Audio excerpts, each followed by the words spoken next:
If you are a premium member of the lynda.com online training library, or if you are watching this tutorial on a disk, you will have access to the exercise files used throughout this title. Exercise files for this title are arranged by chapter and by movie, and you can find the exercise files that correspond to the movie you're watching by first looking for the chapter number and then the movie number. In order to use these exercise files, you'll first want to make sure that you have everything installed, which we cover in chapters 1, 2, and 3. If you're confident that you have everything installed, then you'll want to move the exercise files into your Sites directory.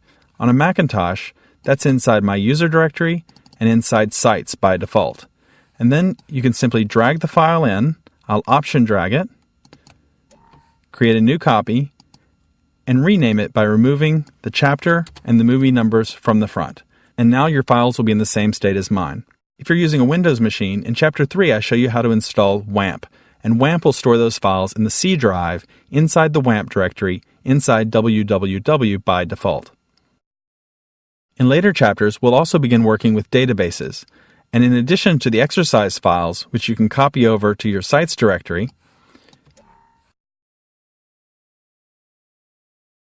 you'll also be provided with a database file that you can load into MySQL to have your database be in the same state as mine. If you don't have previous database experience, you'll want to make sure that you review Chapter 11, where we set up our database and get PHP MyAdmin running.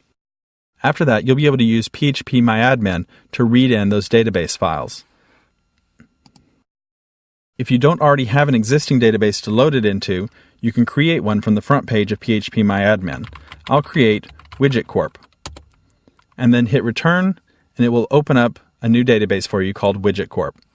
Then we'll choose Import, and we'll browse until we find the exercise file that we're looking for, and hit Open, and finally Go in the lower right corner.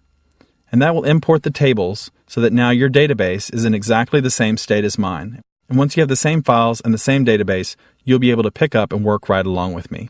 You can also use both the exercise files and the database files to check your work as you go along. If you're a monthly or annual subscriber to lynda.com, you don't have access to the exercise files, but you can follow along with me, and everything that's in the exercise files we will create in the movies. So as long as you continue to work along with me, your files will exactly mirror what's in the exercise files. So let's get started learning PHP.